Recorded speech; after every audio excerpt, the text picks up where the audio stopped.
Good Awesome. day, Internet. Oh, Hey, hi, Internet. What Hello, is Internet. happening out there? What's happening, Internet? Yeah, I'm in Austin, Texas, so I am not Tom Merritt and Brian Brushwood, but I am with Brian Brushwood. I mean, sometimes it feels like we're just two halves of the same brain. Right? Maybe Oh, maybe hi, you're kind Brian. of a, Oh, you're hello, sort Tom. of a- yeah, Oh, you're hello. a- Oh, Brian, how would you like to be introduced? Right now, I have you as host of Court Killers. That'd be fine. Or just the modern rogue. Modern Rouge. Dang it. So, Tom, I know Yeah. you've been there for, 24 hours now? Yeah, Thereabouts? just about. How many tacos have you eaten? I have not eaten a taco yet. Come on now. What are you doing? They're coming tomorrow. I have my taco order in for the workshop, but I will Okay. have to fix it. We went to this place near here, and Brian's like, just get the special of the day, and it was hamburger, steak, and mashed potatoes, and it was delicious. All right. A hamburger Well, that's and a fine. steak, or a hamburger steak? Hamburger steak. Oh, okay, it's like that'd be kind of cool. steak that's hamburger. in Kind of like Roger a was- Salisbury steak. No, I was Roger thinking like they give you a hoping it was hamburger and then a steak with separate hamburger steak. topping. That's on pretty the steak. meat heavy. Yeah. Yeah, a like lot a of food for hamburger lunch, and a man. steak. I mean, man, I went on a cheeseburger run some years ago where I was like eating like 2 cheeseburgers a week. It was great, but I could Cheeseburger run not sounds like also great have exercise. a steak.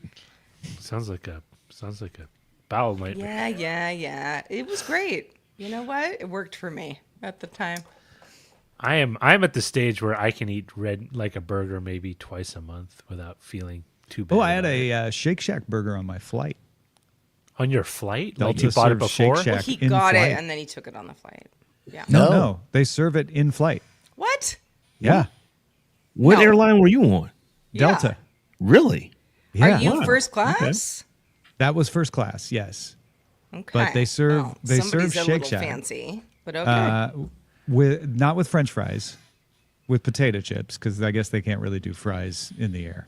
I would love to believe that they tried, though. Like just somebody dipping it in a... I know, like a big old fryer going. Yeah, stick it up. They the could do plate. air fried. How was the burger, Tom? It was smaller than I think a normal Shake Shack burger is. I'll be honest, but it tasted like a Shake Shack burger. So it was Your good. miles may bottled vary it up. whether you like Shake When Shack you or put not, the but flavoring in the bottle. I'm a Shake Shack fan. faithfully representing. I don't the brand. remember what a Shake Shack burger tastes like. It's just a smash burger. It tastes like a burger, Yeah, but it's good. Yeah. It's like not a crappy burger. It's a Shake good burger. Shack, Steak and Shake. They all yeah. kind of just smash them down. Five Guys. It's all kind of, They're all kind of just the same. like, yeah. So during the pandemic, just didn't do a lot of eating fast food. So after the pandemic, just eating like Wendy's or McDonald's or Burger King, I can still do, but just eating like fast food burgers, they just don't taste the same. I think it's They because taste- I was so used to eating actual real hamburger meat with the stuff we would cook at the house. Just didn't taste the same. It's funny that you say Burger King, Rob, because that's my favorite burger. I mean, my Really? favorite fast food burger, not like, I like Burger King. Sorry, McDonald's. I think a Whopper is real good. They're not I think bad. In-N-Out is my favorite burger. Well, but that's like a different, Oh, you're like in the like nationwide fast food chain. like thing. what's around I the see, corner I from see. me. Yeah, Carl's I'm going Jr. to- / Hardee's. Carl's Jr., not a bad burger. Yeah. Yeah. What about you, Brian? Wendy's number 6, no mayonnaise, Wendy's. substitute chili for the fries, Diet Dr. Pepper Wait, light they ice. still have chili? Oh yeah. Yeah. As a matter of Their fact, chili's pretty good, too. My friend CJ was the one that told me when he worked at Chili's, like their whole technique is the way they go fast is they're always cooking burgers, and the moment a burger doesn't get bought, then it becomes chili. Oh, yeah, that makes sense. Oh.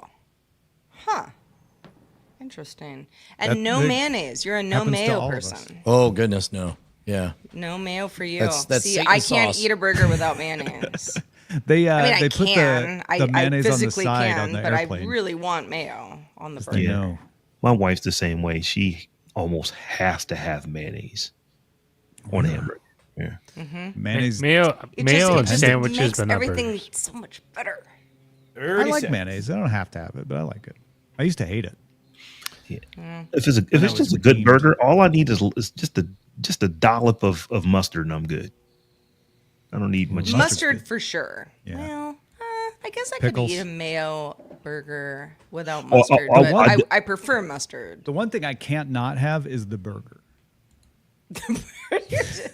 The meat That is a patty. must. Oh, Tom, how strange. Yeah. See, I just don't even. Have a good show, everybody.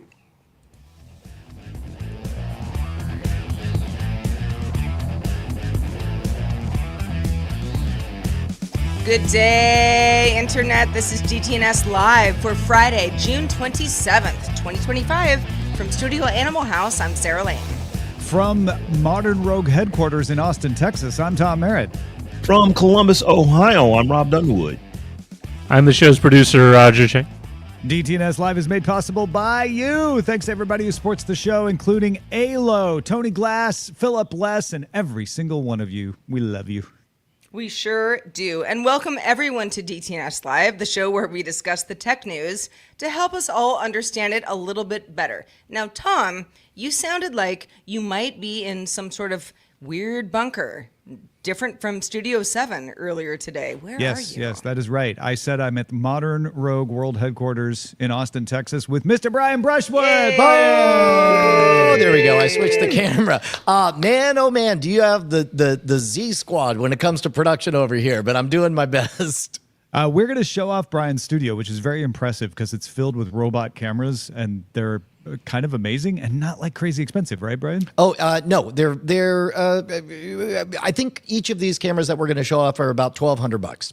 Okay. So it's expensive, more than a webcam, but not like, oh my gosh, I have to spend tens of thousands of dollars. For somebody who's worked Yeah. in television studios in the past, you're like, that doesn't sound that bad. Well, and we'll talk about it now. The main shot, the one Tom is on is one of the fancy robot ones. The one I'm on is just a $250 version of the same thing. Okay, cool. Yeah. Loves it. I asked Brian and Tom before the show, because I know that Tom's been in Austin for, over a day, over 24 shame me. hours. Yeah. How many tacos have you eaten? Tom said 0. No. And I shook my head in disbelief, but sounds like you have been eating well. Yeah, I have been eating well. I just I'm taco deficient, and I will fix that shortly. Vitamin T. You got to be careful because you might be breaking some kind of local statute or I something know. like that. I'm on Yeah, the it's run. like 24 hours in Austin, you haven't had a taco. It's a Sir, do problem. you realize how many tacos you've not had? No, Brian, I mean, Torchy's tacos is always an Austin staple for me, but is there a cooler taco these days? No, Torchy's is the best, and it's with a heavy heart that I have to admit that Via Con Dios Torchy's, they're going nationwide. So what is a beloved, quirky Austin thing is going to become an eye-rolling, everyone has it thing. Yet again, Austin culture being Austin appropriated. gets weird, but everybody else gets weird. Yep. No. I'm going to be on my flight home, and they're going to serve me a Torchy's taco on Delta. It's gonna happen that fast. Now I actually am going to get upset. If Torchy's becomes airplane food, we have a problem. So Well, true everyone story. There is a remembered Torchy's in Tom's- walking distance to the house right here in Columbus, Ohio. So Oh, damn. There we go. Nice. Everyone remember Tom's birthday is tomorrow, Saturday, the 28th. You don't need to remember So you eat all the tacos. I will have all the tacos in honor of myself. Thank you, Sarah. Do that. Treat yourself. That's how we say it sometimes. All right, we do have tech news to talk about, so let's get into it with the top 3 stories that caught our eye. Yeah, I thought this one was interesting, especially if you do business and you change planes in China, which I know a lot of our audience does. Passengers on domestic flights in China will no longer be able to carry phone chargers if they don't bear the China Compulsory Certification mark. This is like being FCC approved in the U.S. They also stipulate that mark cannot be faded or illegible. And if you don't have the mark, or they can't read it, or they think it's too faded, you may not be allowed to board, or they may just confiscate your device. So be aware. The U.S. Supreme Court upheld a Texas law requiring adult sites to verify users are over 18 or 18 and over, ruling at 6-3 that protecting children justifies the burden on adult access. Justice Clarence Thomas wrote the majority opinion. The court's liberal justices dissented. Critics warn that the law threatens privacy and may push sites offshore. Yeah, this was basically ruling on the side of distribution, the states having the rights to distribution instead of ruling on the freedom of expression side. The majority of the court took that side. Google released Gemma 3N, an updated OpenAI model optimized for direct hardware integration. Unlike Google's proprietary Gemini, Gemma is designed for developers to download and customize. The new model natively processes images, audio, and video to generate text, a significant improvement from its previous text-only capabilities. It performs efficiently on hardware with as little as 2 gigabytes of memory and shows enhanced proficiency in coding and reasoning tasks. Thought this was pretty cool because it's like only 2 gigabytes of memory. That's pretty impressive. Yeah, no, it's an impressive on-device model. Brian, where do you stand on the many versions of AI that you can use at your disposal? I'm very loyal. Been married for over 25 years, and so I started off with ChatGPT, and I'm not yet ready to date around just yet. Yeah, I mean, it can be overwhelming, honestly. Yeah. And the thing with Gemma is it's for developers to be able to include in their apps, and making it non-proprietary means, they can freely include it without having to worry too much about like, oh, am I going to have to owe Google a royalty fee if my app sells really well? And Google doing a lot more of this open kind of stuff, which is interesting to watch. Yeah, this is really cool. This is really cool. All right, those are 3 top stories that caught our eye today. Let's move on to some discussions. I would like to discuss Google Labs launching Doppl. So Doppl. I think it's supposed to be like doppelganger. That makes sense. In the US, because it's a new experimental iOS and Android app that lets you, as a human, virtually try on outfits using AI-generated images and videos of yourself. So you upload a full body photo. I've done this, and it will be weird unless you upload a full body photo that probably somebody else takes of you. Or I was going to say, you have to not have a lot of background stuff going on. I could not find a way in my motel room to have a full body photo because it was just me in there. Well, you can do like a 3-2-1 thing on the camera, but then you have to set it somewhere. But even then it has to be propped up a certain way, and you can't have too much stuff in the background because then Google's like, I don't know what you're doing. Anyway, the idea is if that full body photo is ingested properly, then it visualizes how clothes from photos or screenshots would look on you. For example, maybe you've got a Pinterest board. Maybe you saw something on, an Instagram ad where you're like, oh, I kind of like that sweater, but like, would it look good on me? That kind of thing. Google's shopping virtual try-on text already exists. So you might be like, doesn't Google already do this? It does. This is a full different app, Doppl, focusing on personalized avatars and very AI focused. What I want to ask all of you is, do you want this? Yes, I do, because unlike my youngest child, who actually does like creative direction for like magazines and stuff like that, where she can really pick out outfits for people, I look at, give me the outfit that's on the mannequin. When it comes to mixing and matching and all that kind of stuff, I'm just not great at that. So if I could take a picture of myself, a full body picture of myself, and then see different outfits and see what it's going to look like, as compared to just guessing if this shirt's going to go with these pants and this jacket while I'm in the store, I would be definitely someone who would use this, because it would solve a problem for me, just because although I do like to dress nice, I'm not the greatest at picking the individual pieces of the outfit out to make the whole thing look nice. Yeah. And I know, Rob, I mean, you're on the tall side. I'm very much on the Just a little small bit, side. just 6'4.5". Yeah. Yeah, whatever. But yeah, I mean, one of the things that is most annoying to me as a small person is pant size. It's like, what's the length of the pants? Do I have to like then go to a tailor and like get the pants taken up? Is it too long?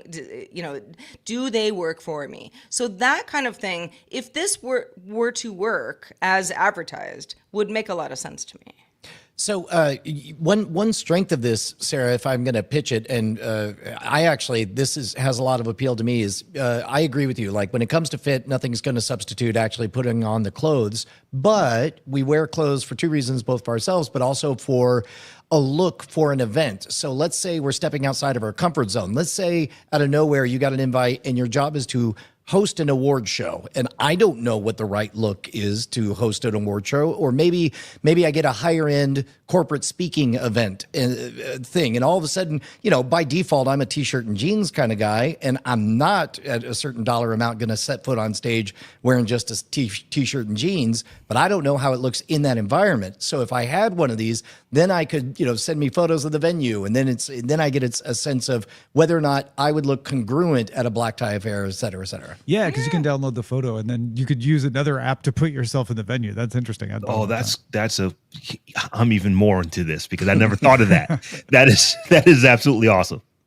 Yeah, I mean, one of the things. So when I first downloaded Doppl, because I was playing around with it earlier, and took a horrible photo of, a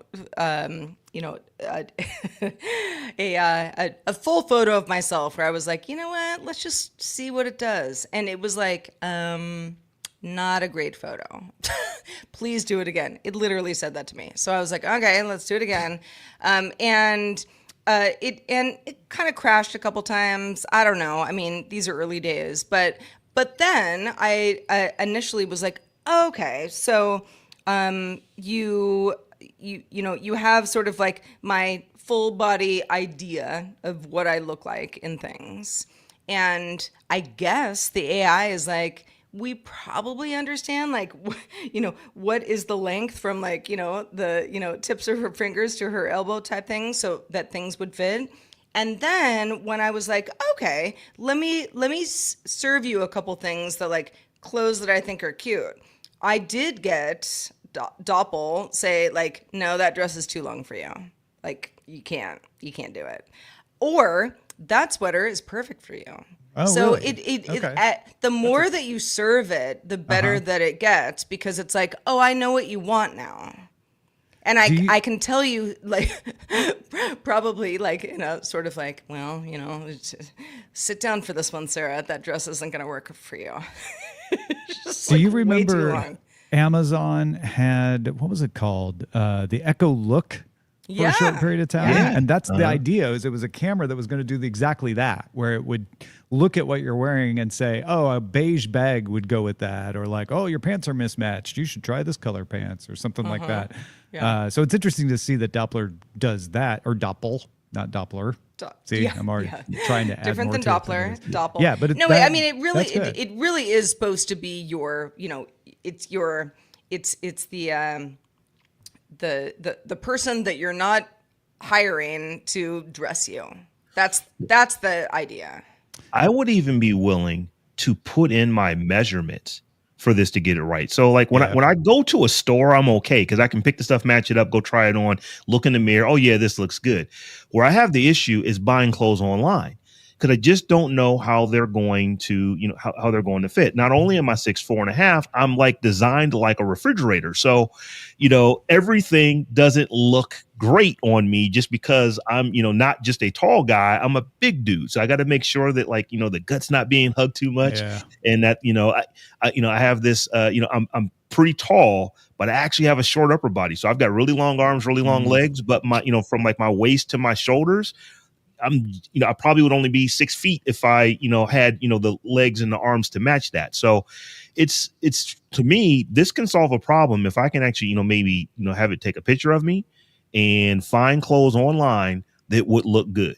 And I can tell what looks good. I just don't necessarily know how to put everything together that looks good, that's going to fit. And this, I think, could help me out a lot. Can I ask you guys a crazy futurist question that is going to sound insane, and every year from now will probably sound less insane? Sure. Do you think we will ever hit a level of trust in our privacy and our AI where we will allow a robot camera in our shower? Because all the problems you just described, Rob, would go away if there was a full body scan updated every single day when you took a shower. Me providing measurements are probably more than enough for me. I don't think you need it necessarily. I think the models have gotten good enough to be I get like, where you're going with, though, Brian. Is but if you wanted the mean, most precise thing, you're going to need a lot of trust in that software that it stays on device. Yeah. I don't mind wearing some biker shorts and like a really tight t-shirt so I can get from there, but just be a commando in the shower, that's a bridge too far for me. Well, I'm already wanting to put the opinion that like the fact that you have to get a really good picture of yourself full body, the fact that you have to pull this thing out and you have to upload photos is probably going to keep a majority of people from using it. Definitely, if you had to put it in the shower, I think the user base does drop. So yeah, can you imagine being like, I want like my real measurements. So yeah, come on into the shower with me. Yeah, I'm not ready for that yet. Also, Doppl, a couple things that I noticed when I was playing around with it earlier. If you were to upload an image where it's sort of like maybe something that you would see in a fashion magazine where it's like, oh, cool coat, cool dress, cool pair of shoes. It says we can't do that. You have to just be like, I want this one thing. Can this look good on me? Also, you can't do an ensemble yet. Okay. You can't do ensembles. You also can't do accessories. So shoes, no go. Not right now. But you can do that on Amazon. That's the funny thing. Yeah. Amazon lets you do shoes and accessories and even lipstick now as like an augmented reality thing in real time. So I guess Doppl will get there because the technology is capable of it. Yeah. Just a couple of limitations that I noticed earlier. But I tried to trick it. The hat that I'm wearing right now, the Yomiuri Giants, I uploaded that as a photo and I was like, yeah, put this on me. Okay. And it just made my whole body in all black. Really? Yeah. Yeah. Oh, so it's just not good with hats, I guess. Well, I mean, I was trying to trick it. Yeah. So, like you're not supposed to get it right. But I was sort of like, ooh, how's this going to be like a cool, like dress or something? No, it was like, oh, okay. Yeah, you're wearing a black hat and you're going to be dressed in all black. Here you go. There's your photo. Okay, if it can't handle the hat, we might have a problem. Because you guys know I am all about my hats. That's a deal breaker for Rob. Yeah. All right, Rob. Is it too soon? And maybe it is, but maybe it isn't, too soon to call Microsoft Copilot Plus PCs a failure. Sarah, I'm kind of wondering. I have not been big on the Copilot PC, Copilot Plus PC since its inception. The recall rollout that it had, it just kind of made me shy away from it. But I've got a really good buddy who runs a small business. He just purchased 13 PCs for his work, for his staff. And, he's not to the point to where he's ready to go and get like an enterprise rep or something like that. I think he bought 4, I said 13 PCs. He actually bought 9 PCs. He bought 4 Macs because everybody said, I want a Mac or I want a PC. So he just got them what they wanted. But he was trying to be uniform on the PCs. And he's like, dude, do I get like these Copilot Plus PCs? They got this neural processing unit. Am I going to ever need that to run like insurance software, agency, stuff? Because just to have the Copilot Plus PC is significantly more than to have a PC that's close in hardware, less the neural processor. So we just did a little bit of research and we came up with, well, what would you use the neural processing for? And really it is so that you can run Copilot Plus locally on the PC without having to send everything out to the internet. The problem is that I don't know that people are really using it that way. I'm kind of wondering, did Microsoft miss on this, that you need to actually run your AI model locally, number one, and then number two, is the cost of this, is it worth it? Like I really have a bunch of questions. I just kind of want to talk to you guys, and 'cause I'm ready to buy something. I don't know what it is yet. It could, I'm a PC person, so it could be a Copilot Plus PC or a laptop, but I kind of want a desktop. So I don't know what to do, and I don't know that I trust Microsoft right now with these Copilot Plus PC specs. So what say you?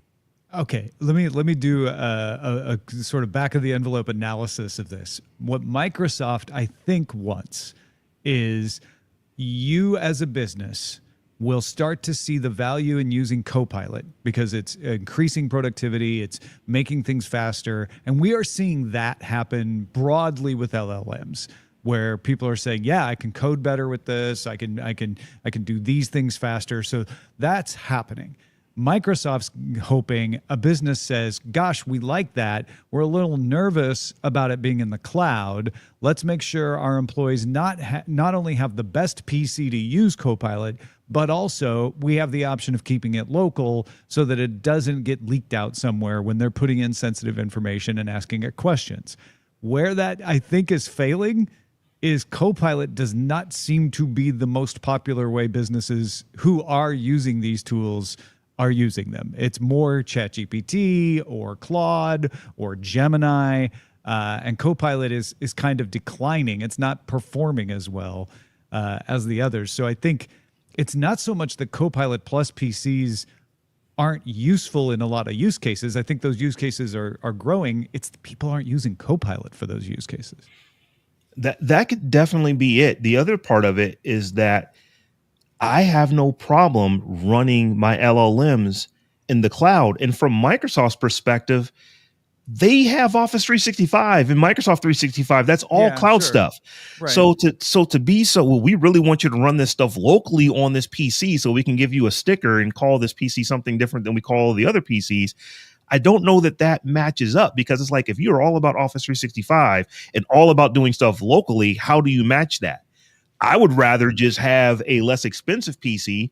And if I'm already using Office 365, if I'm already using Microsoft 365, might as well just run Copilot in the cloud as well. All my other stuff is there. Why not have that there? A lot of enterprises won't allow you to use Copilot, though, if it's going to Microsoft's cloud. If they've got their own controlled Azure instance or something like that, maybe. Mm-hmm. But they don't want you putting in sensitive corporate data that is on somebody else's server, right? Can I engage my corporate conspiracy mind? Sure. Please do. This could be, hypothetically, a very long-term play to wait patiently for there to be some disastrous data breach for services that are cloud-based. For example, I am very nervous about the fact that OpenAI lets you log in with so many services let you log in with your Google account. If your Google account gets hacked, all of a sudden your most intimate thoughts are available on ChatGPT. And so right now, part of the reason I suspect that Apple is willing to take on the brutal heat of delaying Apple Intelligence for 2 more years. Everyone's saying they missed the boat. They are being very, very astute and cautious because they take privacy very, very seriously, and they have the ability to do everything on device. If we're going to be whispering our dirtiest secrets, our most intimate therapy moments, as a lot of people do with LLMs, then I suspect over the next year and change, there are going to be very public data breaches, and everybody's going to rethink their relationship with these magical talking robots, and people are going to want on-device privacy. And in that case, Apple already is going to be very well positioned. And because they're doing the hard thing now of making this on-device hardware possible, Copilot will all of a sudden rocket as a more trusted entity. It's also cheaper. Yes. If you're running it on device, you don't have to pay tokens or anything like that. Because the price of the Copilot Plus PC is a one-time thing. Even if you spread that over 4 years or 5 years of the life of the PC, that's just one cost as compared to every single month. You're going to get, a bill from Gemini. You're going to get a bill from OpenAI. That does tend to add up. And if we're talking about for businesses, we're not talking about even 13 people. We could be talking about 13,000 people to where they each have their own individual license for this. So it can get pretty expensive pretty quickly as well. Yeah. And you can do a lot of things on-prem, I think it was, who was it in the chat room just pointed out that they renamed the Microsoft 365 app. It was Clinton. They renamed the Microsoft 365 Copilot because all the things you could do with 365 on-prem, you could do Copilot on-prem and all of that. On-prem meaning, So just inside the company's infrastructure. one of the things that I think probably hurt Microsoft a little bit is that the ARM-based Copilot Plus PCs, which came out first, they are kind of pricey and they don't necessarily run some of the highest end applications as well. So if you're trying to run DaVinci Resolve on one of those ARM-based PCs, it just didn't work that great. If you're trying to run, Premiere or Lightroom or these type of things that a lot of people who want the high end PCs to do, it just didn't do it. Now, Intel and ARM are there, but that bad taste in everybody's mouth is kind of there as well. So it seems like, they're selling, they're just not selling nearly as well as Microsoft wanted them to be selling at this point. And as you said, Brian, it might be just kind of, maybe we're a little early. We might need to kind of let them play the longer game and these things come out over the next few years as compared to last year and this year. Yeah. Because when you say Copilot Plus, people think, oh, so it's better at everything. And then if it can't run your software because it's an ARM-based CPU, then suddenly you're like, why is it plus? Better. Yeah. Yeah. Well, folks, if you are watching us on the YouTube live stream, do us a favor, hit the like button. That helps us a lot. And if you haven't subscribed already, subscribe so you don't miss an episode. We go live every day, Monday through Friday, the same time. Go check us out, youtube.com/Daily Tech News Show. All right, Tom, you're at Brian Brushwood's studio in Austin, and you might have been, if you're watching the live stream, being like, seems like a fancy camera setup. So what has he got going on over there? He has robots, Sarah. Robot cameras. Brian, what kind of robots are these? These are the OBS Bot Tail 2s and Tiny 2 cameras. The one that's on me right now is around $250. I think you can get a little bit cheaper. And the one that's on you is around $1,200 with an NDI license. And boy, is the interface just extraordinary on these. These guys came out like 3 months ago. Out of the box, they're very, very easy and intuitive to work with. The app on iOS allows it to, you can see it's tracking you. Go ahead and try to pan left and right there, Tom. You can see it's following you. And then you can set the speed on it. There, let's say I'm going to set it to crazy speed. Now, actually, see if you can get it to shake you. And of course, and it'll actually track you behind an object, and they're quite good. It goes up to 12x zoom and 4K 60 frames per second, and it records direct to device. It has Wi-Fi. They're really fantastic. Oh wow, he's all over the place. He's taking me at my word. I'm so unused to Tom without a large bookcase behind him. Yeah, so I'm usually tethered in one place. I'm trying to get used to this right now. Well, and it's interesting because I don't know the specifics of the hardware that it runs on, but I do know that the lenses are good enough. It's about 2.5-inch wide lens that it's able to get a shallow depth of field, so you get that out of focus background that comes from an optical focusing element on there. And the little things, as we move into an age where so many things can be faked, I'm increasingly a bigger fan of what is authentic. And the robot tracking motion really does allow for an authentic, it's a little bit like being in the office, Tom. Like if you get up and kind of walk into the room, it'll actually, there you go, right? And it'll follow you around. That's and then insane. Now in this case it's bobbing because I have it set to crazy motion, but now I can get it to calm down just a little bit. And so these are used for churches or for Zoom meetings, or I suspect there's some spicier activities that they're used for as well. But they're fantastic and deeply intuitive, and they bring a level of dynamism to my studio that otherwise would cost a lot of money in real-time talent to bring in. So I know you said that the camera that's on Tom's like $1,250, and that sounds like a lot, but it's not a lot for a PTZ camera. Right. That's not terribly expensive for a PTZ camera. And the fact that this one can follow you, you don't need to have the operator sitting in the room with the joystick to follow Tom. The thing itself is following Tom. So that's actually not bad for the level of follow that you can get with this. And you're check this absolutely right. out, A Rob. lot of churches are using this. Tom, I want you to face that camera to your right, and I want you to give me one of these, like you're just freezing and holding your hand up to the right. There you go. And then it should flash and stop following you. It should be green now. Yeah. Now move, and then you'll it's no longer doing it. Right. And so then now you can turn it right back on just by doing the exact same gesture. You could also do zoom controls. And if you have a remote, so nowadays on Great Night, we were able to do Great Night with a full 3-camera shoot at the bar using another gizmo called the OBSBot Talent. It sounds like I'm being paid by them. I wish I was. But we were able to, I was just holding a remote. I had a pint in one hand and a remote in the other. And I was able to switch for a 3-camera shoot the entire show long.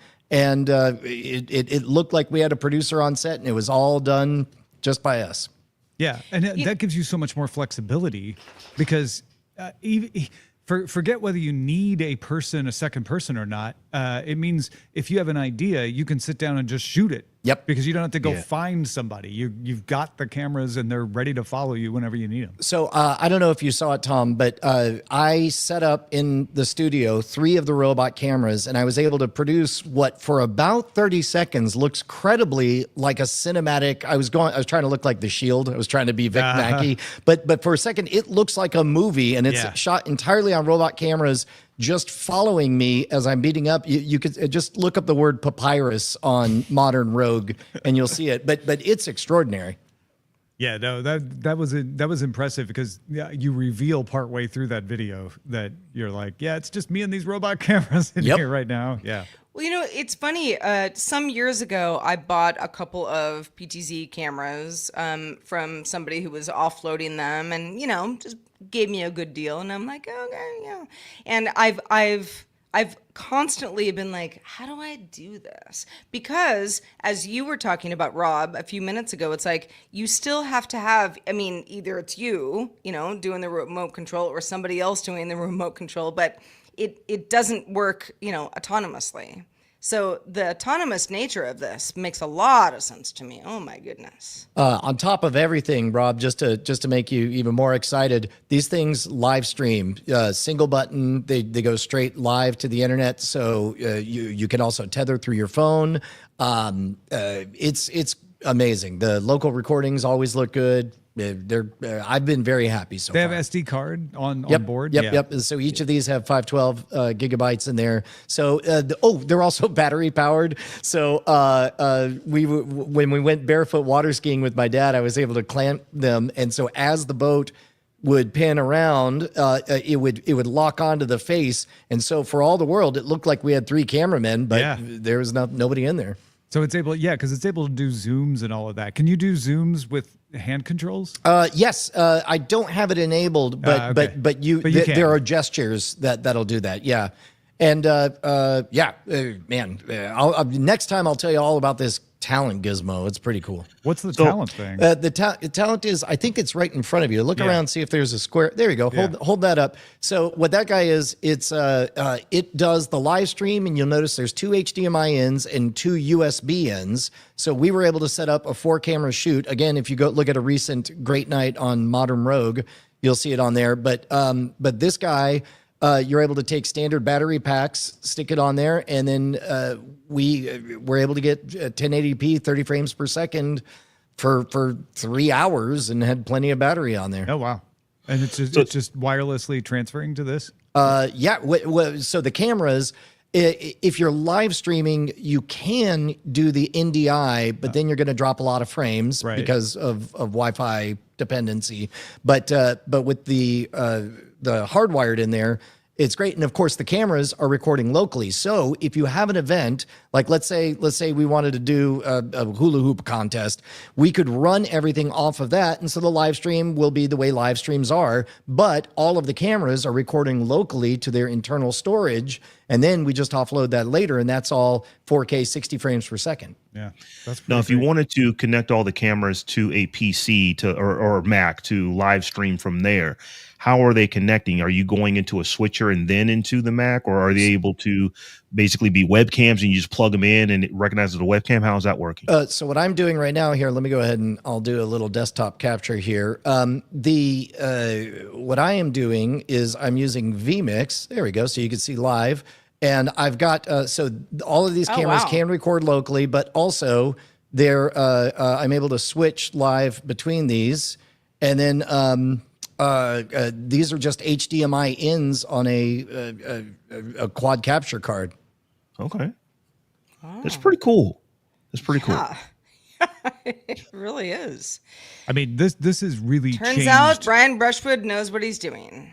Finally, took me a year. I was going to say, this has really changed how you do things and what you can do. Well, and longtime listeners of Cord Killers know the trials and tribulations. It's been a journey to get this. I know I'm acting like, oh, it's so easy, but it took me about a year to get to this moment. It totally. I mean, I think all of us, even though we all kind of consider ourselves like, yeah, we know what's going on, with the next gen of, broadcasting, podcasting, et cetera, but it is a lot of trial and error. Mm-hmm. Yeah, and there's a lot of options out there. Like HubSpot isn't the only one that can do this. It's the one that you determined based on your research, to try, and it works. And I'm every so often you get lucky, right? You have just an impulse. So I knew that I wanted to try to have a robot-driven whatever. So originally I bought 4 of these tiny ones, and I just had the vague feeling, whatever these are, a better version's going to come along.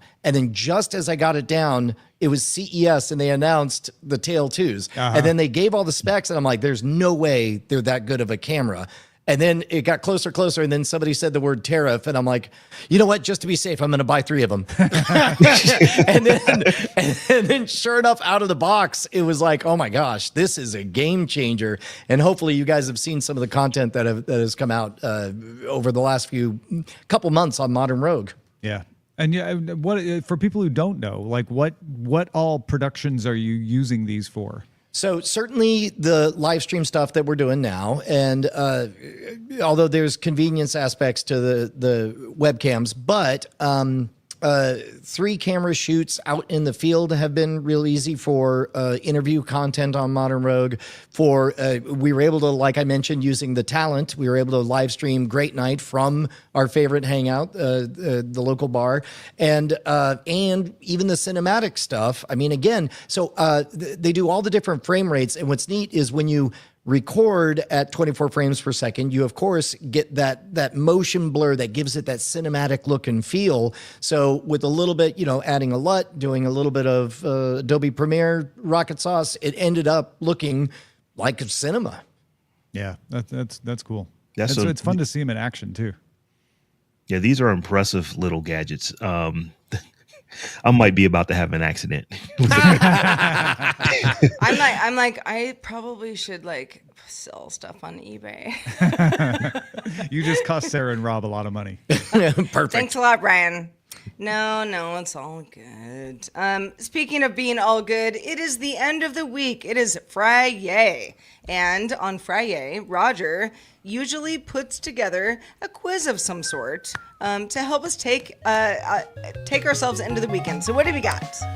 All right. As we all know, or may not know, Tesla is beginning its foray into the robo-taxi business in Austin, a town very close to Tom and Brian.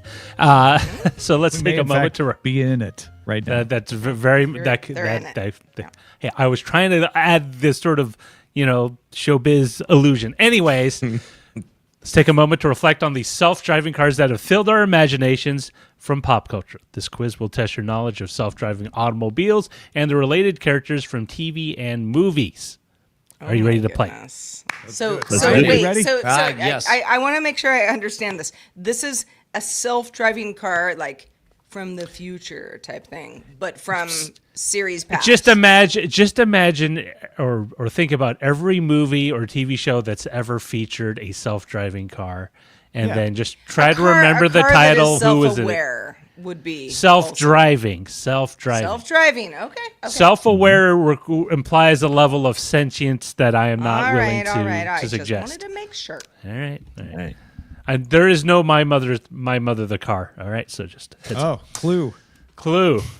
The one TV show everyone was going to use. All right, in the 1980s TV action show, David Hasselhoff played an agent for the Foundation for Law and Government fighting corruption and abuse of power by the wealthy. To accomplish this task, he was given a self-driving Pontiac Trans Am. What was the car's name? And more importantly, what did the name stand for? Extra points if you can name the car's nemesis and what that nemesis's name stood for. I know Knight Kit. Industries 2000. Ooh. The acronym is KIT. Yeah. And the nemesis was car. No! My God! Which was- You remember What what car stands for? for? What does car stand for? You know that. That was a bluff. I actually don't know. I know it, but like, do you remember, Rob? I What cannot car remember what car stands for. Stands for Night Automated Roving Robot. Yep. I do remember how Kit was able to defeat Car by playing a game of chicken because It's KAR. Yeah. Okay. Yes, KARR. And the idea was that Car was the prototype before they built Kit. And so he lacked a bit of Kit's quote-unquote humanity. So, Sarah, you asked, how did I know this? Well, this was in the standard operating manual for every 8-year-old boy in the early 80s. Yeah, for sure. Yeah, Everyone went to a yes. Pontiac Well, dealership. I also watched Knight Rider, where I was like, ooh. Yeah, but you weren't like going down car to the... that talks back to you. I mean, but I did- didn't know like that there was like an enemy car. And That was like season I guess there always is. 2 or season 2. Yeah, well, they needed to do something with the duplicate stunt car that would make for an exciting episode.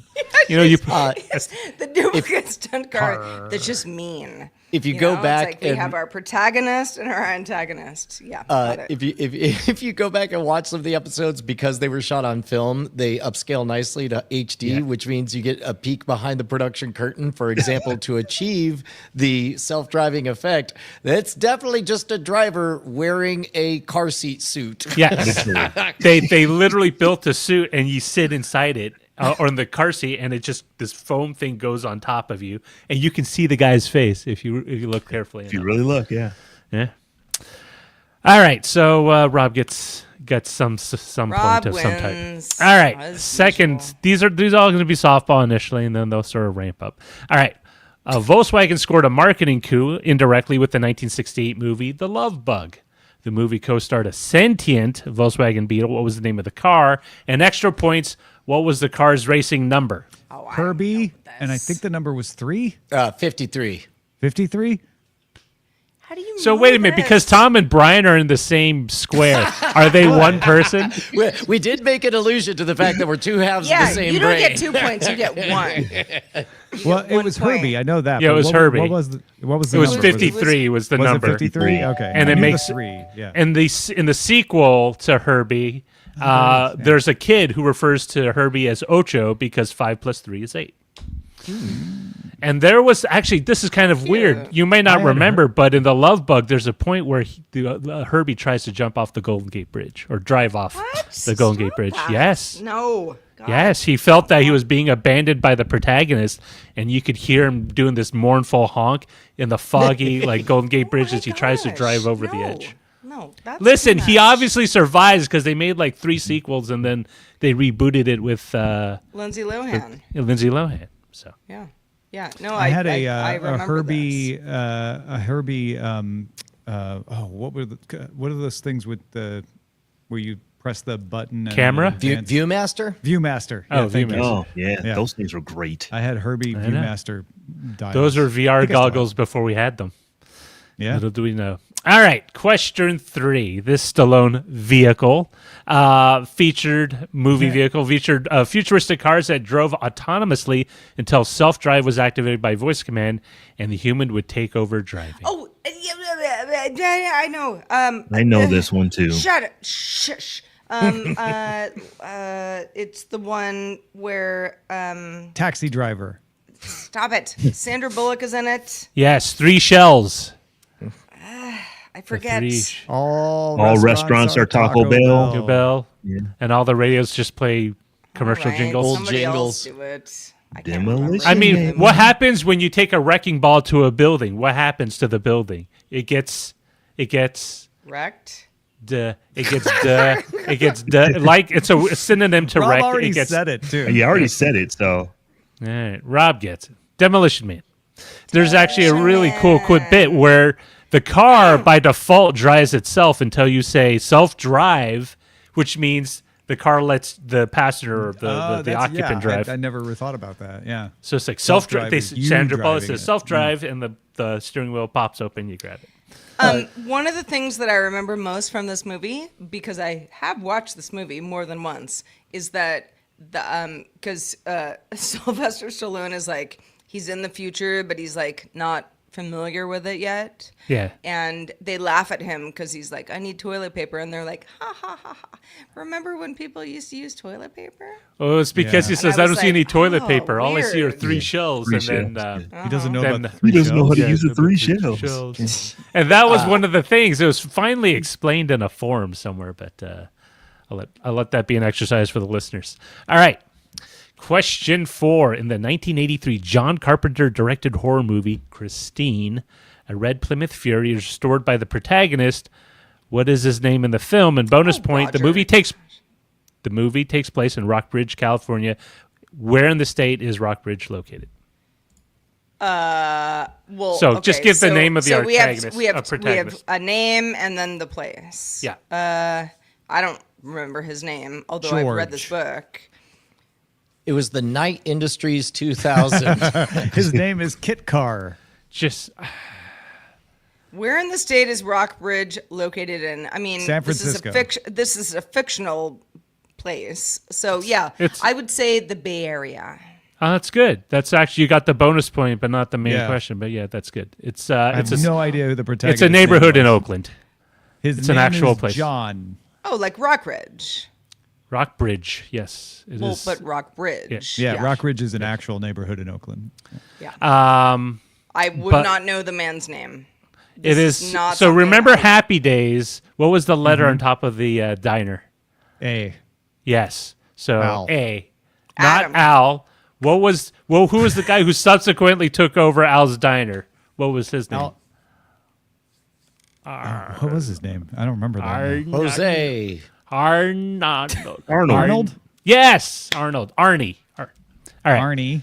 Okay. That's Is that's the answer? Is Arnie? yes, Arnold Oh, thank you. Arnie Cunningham. That's what I was Is thinking. the is the person who in Christine? Yes, that's the protagonist. Wow. Or that's the main Arnold character's name. Cunningham is the name. It's a Cunningham. Yes. Wow. Arnold. I'm Arnie. I'm surprised. Yeah. Wow. All right, question All right, 5. This has been I don't fun. know why that was Okay. so hard to answer. Okay. Oh, no. Carry on. Question 5. At the start of the second year, Harry and Ron use an enchanted flying car to get to Hogwarts. After dropping Harry and Ron, Yes. what does the car do? After dropping off Harry and Ron, what does the car do? It plays La Cucaracha. While flying. Oh, whoops. Yes, it's a. We're it's talking a about flying Harry car. Potter. Yes, for Harry anyone Potter, Who's like, yes.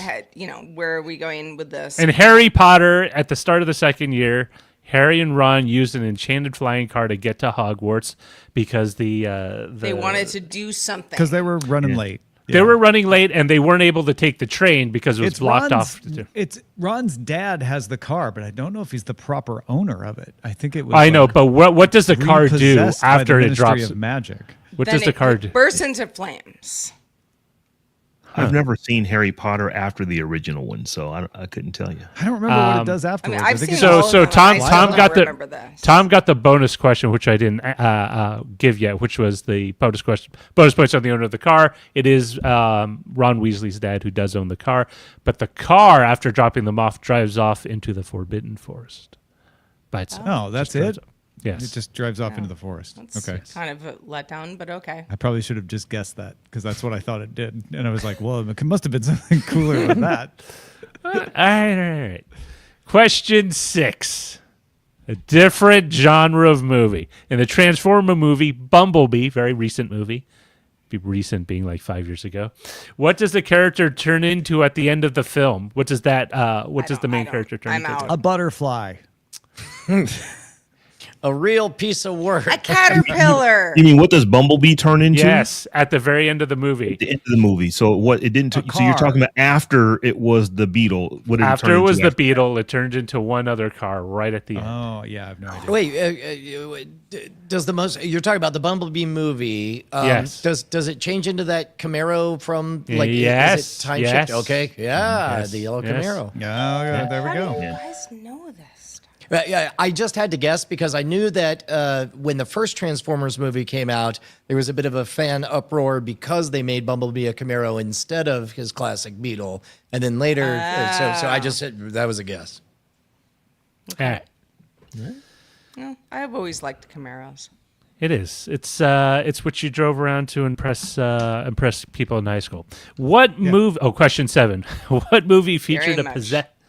What movie featured a possessed driving car, a self-driving car that went around killing people for funsies until the town sheriff has enough and gets a posse together to blow it up? Disney's Cars. It's a little closer than you Disney's think, Cars. but yes, Yep. we're closer than you think. Definitely Herbie the Love Bug. I mean, it's not Christine 2. because we already did that. Did already? It's No. not. It's not the same one. It's not a repeat. Lawnmower Man. A Brian was possessed very car. close. Brian was very Oh. close, if not in spirit, in title. Car. Possessed car goes around running people over. Car. Yeah, like no, a- literally you I said know the that. movie, but Car? I can't think of the name Yes, Tom. Wow. The car. Remember? No one remembers the car. It's called The Car or Possessed Car? The car. of it. The car. Oh, The okay. car. If it was called possessed car, that would be silly. I thought that's what I heard. It's called- I know. You never- it's you've called- never- the car that ran over people. This is the a movie. classic. This is Let me a walk you through it step by step. this is The a class. Car. This is Okay, a yes. This is yeah. this is a classic '70s drive-in horror movie. The car. The car it Yeah. goes I around killing I people. remember that. Yeah, it's just called. You The could. Car. Okay. It I feel blows like I up saw and then this at like a video store. You know, like Definitely. in It like is, yeah. the like kind of like horror section. You know, where you're like, what? Where did we get? they made they did a remake about 8-10 years ago, and it was not as good because they tried to explain all the bits of it that shouldn't be explained, like how did the car come to be, why is it killing people, why is it every time you blow it up it comes back the next day, all that fun stuff that needs to remain a mystery, and people felt Nothing just compelled needs to it. I explain it. apologize. All right, 8th and final question. This one might be familiar with a lot of people. What was the name of the robo-taxi service in the Arnold Schwarzenegger movie Total Recall? Johnny Car. Johnny Cab. Johnny Cab. Yeah, Johnny Cab. got How it. do you know this? What is wrong with you people? It actually You just know so much about this stuff. I do remember, like my only thing that I remember from Total Recall is 2 weeks. 2 weeks. 2 weeks. Oh, and then Also, had to be fair, Sarah, if it makes you feel better, I don't know if you ever saw Cheers, but there was an episode where Cliff Clavin went on Jeopardy, and the categories were like male pattern baldness. They were at the Postal Service, beers of the world. And he won? Like, oh, yes. Oh, yes, he did. That's what we Oh my just gosh, experienced. how do I not know that? I mean, I've seen like 300 Cheers episodes 300 different times, and I don't remember this. what was but the name of the okay. drink that the bar came up with to win that contest with against a rival bar? How do you know this? I don't know. Oh, jeez. Remember? I don't know. Do you want the cucumber bruised or unbruised? Just called the tell us, Scream- Roger. Oh, My yeah. It was gosh. the Screaming Viking. Remember? They were trying to win the Screaming local Viking? the Screaming Viking. They made up a drink called the Screaming Viking. I don't want that. Well, not a obviously, I drink watched I too want. much Cheers. Never. Well, Roger, as usual, you have delivered on the Friday quiz, and everyone give themselves a round of applause for doing quite well on the quiz. I think I lost. All right, so before we get out of here, we have a couple mailbags to go through, so let's check them out now. Yes, our friend Nate Langston wrote in and said, I wonder how many other listeners are getting annoyed by AI tooltips and pop-ups that follow them around every app like a bad smell. This has been increasing for a while, but just this morning, an interview I uploaded to rev.com for transcription has an unminimizable box 4 times the height of the video being transcribed, asking me to chat with AI about your transcript. It's amazing that I can minimize the video itself, but not this useless box of crap. Google Docs, which I write my scripts in, prompts me to use Gemini to refine my work every time I highlight a word or a sentence. Go away. I think you've discussed this before now, but WhatsApp now has an immovable icon in the corner of the home screen, prompting me to ask Meta AI questions. Who does that? My wife, Kate, sent me a screenshot of a Reddit thread full of complaints about Adobe's update to Illustrator that places an immovable button to generate things that fill blank space. I appreciate this as a distraction for her more than me, but her complaint distracted me and also annoyed me on her behalf, so it still counts. There are many other examples, but I've run up against the 4 above in just the last hour. It's got to stop. It's like a .com era website of pop-ups instead of ads. Please tell me I'm not alone in finding this irritating. Is he alone? They're not alone. My gut tells me. I think we got struck with the internet bug. I don't think that they're alone. That Nate is alone. I do believe that this is just a moment in time to where everyone is trying to get you to know, hey, we've got AI. We're going to make it very, very, impossible for you not to know that we have AI. Yeah. And I'm hoping that eventually, probably not even within a year, but within the next, 6 months or so, you're going to start seeing some of the stuff die down, just because if it gets to the point to where Nate is, it may make you stop using a service because it's just annoying you that much. Yeah. So I'm hoping Grammarly that this is does going to this go too. away. Hopefully it's going to lessen over time here. Yeah, of Nate's examples, Google Docs, which we all use for our show that we're doing right now, definitely has become more of a distraction than, something that's helping me. I found workarounds, but I'm like, get away, Gemini. And also, half the time when I plug a URL into a cell, it's like, oh, it's not a URL. And I'm like, yes, it is. Have to do it again. The true test of AGI will be when it knows when to interrupt you. Yeah, indeed. So BioCow wrote in about battery size. I just sprung for a 3-piece 18-volt mower blower weed eater with 3 batteries and 2 chargers, $500 at Home Depot. Perfect setup for my little yard. My only advice, think about blade size. If you're going from a 30-inch gas mower blade to a 16-inch electric, it will take more passes to do your lawn. The 21-inch gas mower I have, I used to take 30 minutes. I almost cheaped out and got the lowest price mower I could, but it only had a 13-inch blade, ended up with an 18-inch, and the mow time went from 30 minutes to about 45. Not a huge deal because it's much easier. It just starts, no plugging, no pulling of cords, no filling with a choke. In fact, getting it started may have even taken 15 minutes easily. Bottom line, go battery. It's worth it. Oh, that's fun. This is a good on the ground example of why batteries are important. Yeah, great responses to Roger's column on the electric mowers. If you're not a patron, go get it at patreon.com/DTNS. And remember, you can send in your comments to us at feedback@dailytechnewsshow.com. We read all of them. Some of them make it on the show as well. And of course, if you're a patron, you can comment on anything we post to Patreon too. We also read all of those.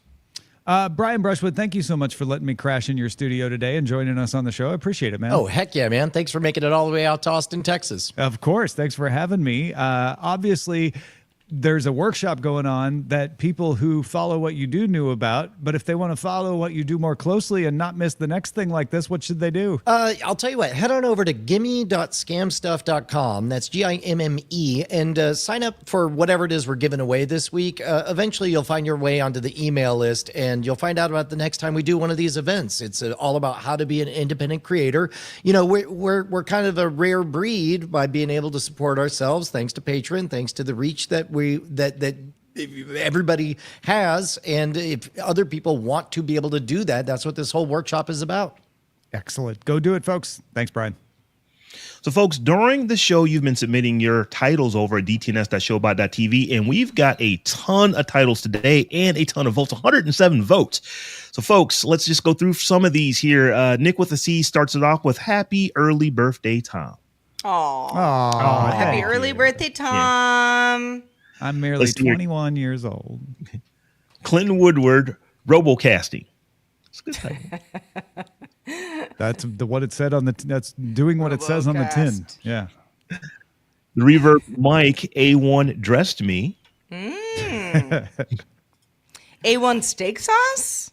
I would like to be dressed on that. Let's see here. Stealth Dave chimes in with the robots are watching you. They are. Like that's like a song reference or something like that I'm not getting. Now. One of them's staring at the ceiling. Private robots, they're watching you. GPEG84 dressed by AI. Thank you, Tom. So, Sarah, what did we decide to go with today? Well, it was a tough one, Rob, but today we decided to go with RoboCasting from Clinton Woodward. Thank you, Clinton. Also, big thanks to everybody watching us and supporting us on LinkedIn, YouTube, and Twitch. Zoe Brings Bacon giving us some bits on Twitch. Big Red Goose resubscribed for the 27 months. Good day, Big Red Goose. Good to have you back. Got a follow from Hot Dog 1966, Ace Montezuma, and Laminar Rainbow gave us a super sticker earlier. Thank you for that, Laminar Rainbow. Laminar wanted to give huge props to the mods, Willie Scott and Zoe Brings Bacon. Thank you, mods, and thank you, Laminar. And thanks everybody who supports us, including the folks at patreon.com/DTNS. Don't forget, we have a new top 5 every week. And this week, I'm counting down the top 5 tech on my desk. I'm not even at my desk. But if you want to see me at my desk and tell you what tech I use on my desk, I count them down. Go to get it at youtube.com/Daily Tech News Show. You can watch us live Monday through Friday at 4 p.m. Eastern. That is 2000 UTC. And find out more at dailytechnewsshow.com/live. Thank you to all of you who do join us live. And if you're watching us or listening after the fact, good to have you as well. Hope to see you live next week. We're back on Monday with Justin Robert Young joining us. Have a great weekend, everyone.